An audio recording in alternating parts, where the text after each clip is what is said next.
dhaamsi kuni obboleeyyan keenya warroota siyaasaa feenee deeggarra jedhee cubbuu deeggaruuf,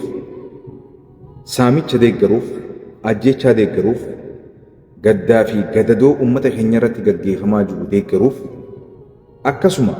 zulmii deeggaruuf dhaamsi kun isiniif haa ta'u. Shari'a Islaamaa keessatti akka Islaama tokkotti ani lafaa kee siyaasa abbaa fedheetiin deeggaree jechuu hin danda'u beeki. Maaliif? Hogguusan fedhii Rabbii fi fedhii Rasuula jala alayhi salaam beekitiin jira jechuudha. Waan Rabbii fi Rasuulli ajajeen deeggara malee waan hin fedheen deeggaru. Madaallii shari'a Islaamaa irratti hundaa'ee waa deeggara malee nuti haqa deeggarra malee kaleessaas siyaasaa miti sirri dhaggeeffadha. Haqaa waliin dhaabbadhu malee sababaa namni sun ganda keetiif, saba keetiif, haadhaa fi abbaa keetiif waliin hin dhaabbatiin namni sun dhugaa irratti yoo hundaa'e dhugaan sun shari'a Islaamaa haqa irratti madaalamti. Sirri dhaggeeffadha. Maaliif rabbiitu nu ajaja irraa illee nu seera. وتعاونوا على البر والتقوى ولا تعاونوا على الإثم والعدوان جاء تولت رتي والغرغارة خير رتي والغرغارة بدي رتي والغرغارنا شبر رتي والغرغارنا ها ألا تمرتي والغرغارنا يا رب سبحانه وتعالى سنساني أكثر سورة النساء ولا تكن للخائنين خصيما أبو ورغرتي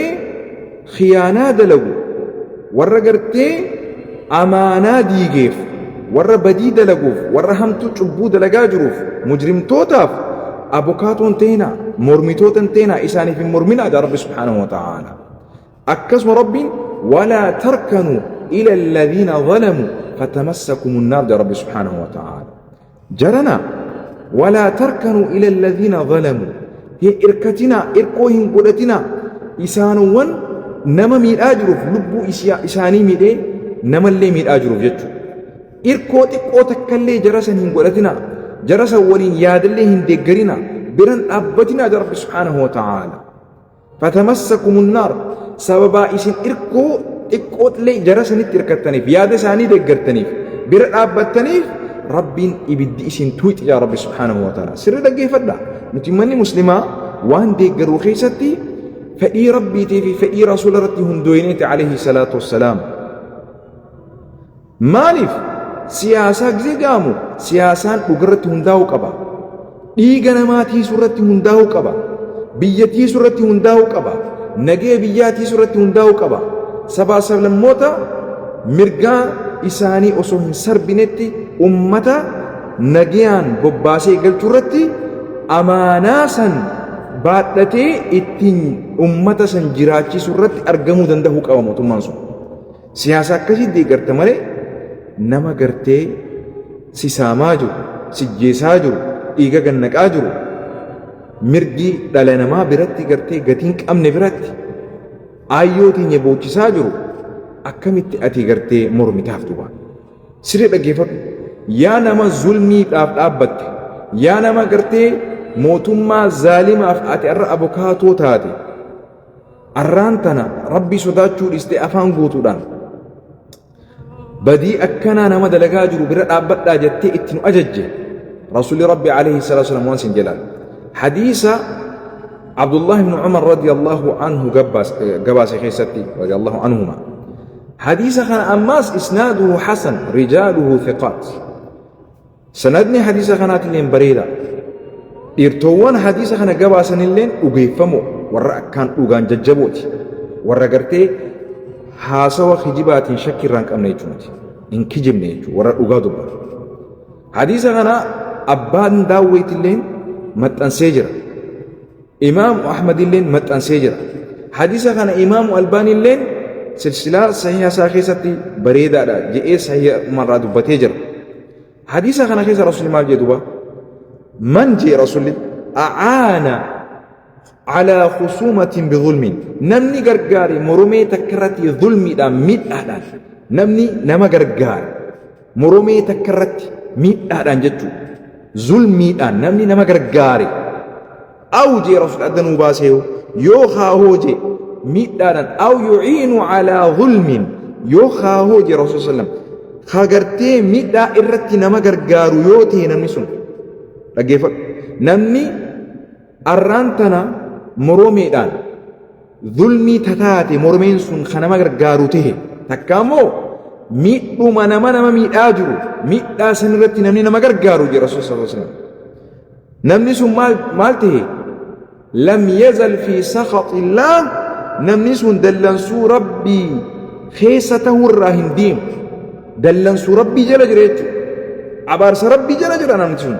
دلنسو ربي تؤتي تامن نمت جسن ربين الراغم مدامت ربين اتي دلنا ربين اتي نمت جسن الراغرتي غمچو هنقو جي رسول صلى الله عليه وسلم هاگا غرتي اني ظلمي سن ديگرو ديسوتي دلنسو ربي جلاهم بهجي واديما رامتي دلنسو ربي خيسا هم وانسن إرى بكا أتي حتى ينزع جاء رسول صلى الله عليه وسلم حاجة بديسا إرى بكا أتي لان أدان أكنت بديسا إرى توبتي بديسا إسوت خجيبان صبان أمتنا ممي آجر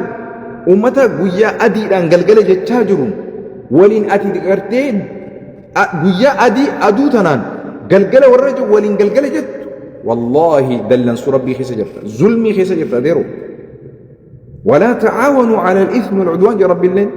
أبو تشبو في بديرتي ولنقرقرنا يا رب سبحانه وتعالى جرنا إنه لا يفلح المجرمون أبو نمتجي مجرما هم ملكها وجي أبدا إنه لا يفلح الظالمون إسانوان ظالم توتات اللين والله ملكها وجي رب سورة الأنعام سورة القصص سورة يوسف سورة بكا أفر خيسة ربي كزي بكا توكو خيسة مو إنه لا يفلح المجرمون يا رب سبحانه وتعالى ولا تركنوا إلى الذين ظلموا يا رب سبحانه وتعالى أما اللي أزدي بربي ما ننجيبتا ولا تركنوا إلى الذين ظلموا فتمسكوا من النار يا رب سبحانه وتعالى جرنا هن إركتنا إركو هن قدتنا مال إسن هن إركتنا قام ورى لبو إساني إفمئتي مال الجنة سببا إسن warra gartee zaalimtoota deeggartaniif yaada isaaniitillee jaalattanii bira dhaabbattaniif deeggartaniif irkoo godhattaniif hirkattaniif maal yaa rabbi subhaanahu wa ta'ala isin tuuti ibiddi rabbii subhaanahu wa ta'ala obboleessu nuti ibiddi rabbi akkasii tuutu hin barbaannu awwaan kana wasitti haasoof wallaahi thumma wallah hagas takka fedhii siyaasaa qabu fedhii siyaasaa takka illee deeggaruu fi waan akkasii hin qabu ani immoo khaleessaas arraas ejjennoon tiyya mootummaa fedheehu yoo inni lubbuun namaa biratti tiifamte yoo dhiigni namaa biratti tiifame yoo qabeenya hawaasaa biratti tiifame yoo ummanni nagaan bobbee biratti gale yoo ummanni haalli jireenya isaa keessatti nagaa tasgabbii argate mootummaan hoggusan mootummaadha siyaasaan hoggusan siyaasa jechuun bulchiinsa haqaa ummata nagaan bobbaasee galchuu jechuudha kana godhuu dadhabnaan kuni maafiyaadha kun immoo shira sirri dhaggeeffadhu kana siyaasaa jartee abbaa fedhiin deeggaruu danda'a jechuun shari'a islaamaa keessatti madaalli islaamni shari'aan islaamaa irra nu keessa irratti waa madaaltee waa deeggarta malee akka feetetti akka abbaan fedhiin deeggarta laa ibliisis ni deeggarte jechuudha fir'oonas ni deeggarte jechuudhaati sheexaanas ni deeggarte jechuudha laa wallah haasha lillah ummanni keenya maalitti jira ammaan tan yeroo ammaa tana keessatti qabatamaa arsiin harargeen baaleen wallagga gujiin booranni maal keessa jira if gaafadhu qe'een tee maal keessa jirti akka amantitti ummanni islaamaa maal keessa jira akka hawaasatti akka sabatti sabaa sablamooti ummanni biyya keessa jiru maalirra jira kanaaf if qusadha jaran dallansuu rabbii ifirratti gartee hin mirkaneessinaa dallansuu rabbii jalaa rabbi nagana waa baasu siyaasni arraan tana isin dogoggorsiisin siyaasni yoo haqni keessan jiraanne irraa dhaabbadha qaala allahu wa qaala rasuulullah jechuun isiniif gahaadha hadiisaa fi qur'aanni wanni isin dubbattan gahaa qabdan maaltu cubbuu kana keessa isin naqe qur'aani rabbii himamee hin dhumne hadiisni rasuulaa himamee hin dhumne isin minbarra dhaabbattanii jecha rabbii fi jecha rasuulaa hawaasninuu isinirraa dhugee hin fixne waan gahaa qabdan waan namni hin qabne qabdan kana dhiistanii waan cubbuu jala maaliif deemtan yoo deemtan immoo waan haqaa deeggara cubbuun deeggarina rasuuli rabbi alayhi salatu wasalam guyyaa qiyaamaatti gaafatamuuf teessan hin jee هذا هو والسلام عليكم ورحمة الله وبركاته